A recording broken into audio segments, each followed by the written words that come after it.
Hoje é um novo dia de um novo tempo que começou. Nesses novos dias as alegrias serão de todos. É só querer, todos nossos sonhos serão verdade. O futuro já começou. Hoje a festa é sua, hoje a festa é nossa. É de quem quiser, quem vier. A festa é sua, hoje a festa é nossa. É de quem quiser. Hoje é um novo dia de um novo tempo que começou. Nesses novos dias as alegrias serão de todos. É só querer, todos nossos sonhos serão verdade. O futuro já começou. Hoje a festa é sua, hoje a festa é nossa. É de quem quiser, quem vier. A festa é sua, hoje a festa é nossa. É de quem quiser.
Dia de um novo tempo que começou. Nesses novos dias as alegrias serão de todos. É só querer, todos nossos sonhos serão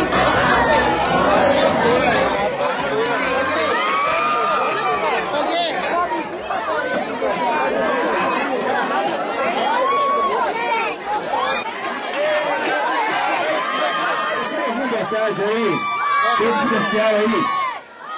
Eu quero saber, tem muita gente feliz aí? Evento que traz tanta alegria e que sempre tem que acabar em samba. Um evento solidário, tantas crianças e que sempre tem que acabar em samba porque o brasileiro gosta de samba. Acho que é a festa, né? Acho que aqui é um evento beneficente, mas o que importa é a alegria, a festa, é um momento feliz, né? Como as crianças também estão vendo presente, a gente está vendo participando. E samba, né? Brasil. Claro que não podia faltar essa turma maravilhosa, a turma do Corinthians, que estão sempre prestigiando as ações sociais, que ajudam crianças, adolescentes, pessoas carentes, idosas, né? Parabéns pro Corinthians, parabéns pro Paulinho, parabéns pra toda a comunidade. Verdade, parabéns.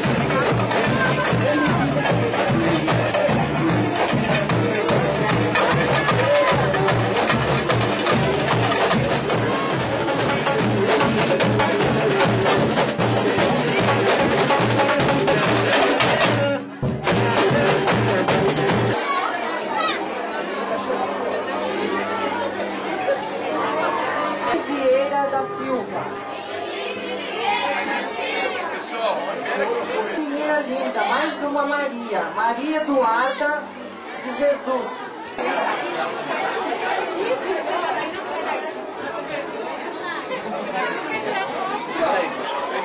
Vamos mais um presente.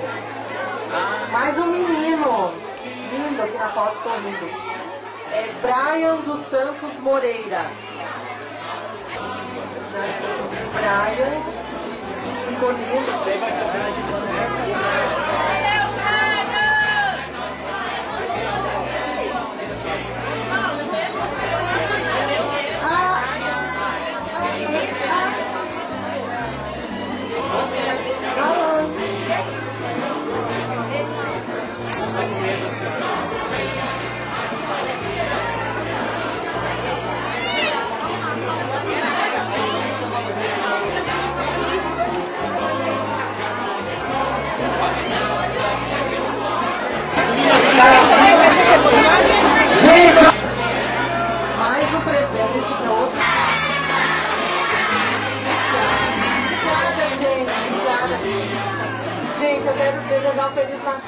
vocês. Dizer que foi um dia muito especial e muito feliz para mim. E o próximo Natal eu quero estar com crianças e muitos presentes e muitas festas. Mas, assim, hoje eu quero dizer que eu estou muito feliz. Adorei passar aqui o domingo com vocês. Feliz Natal, fiquem com Deus, um beijo enorme. É isso que eu queria dizer. Quero que grita com bastante energia nossas crianças, senão como é que ela vai conseguir mais parceiros pra gente? Vamos lá, Sabrina!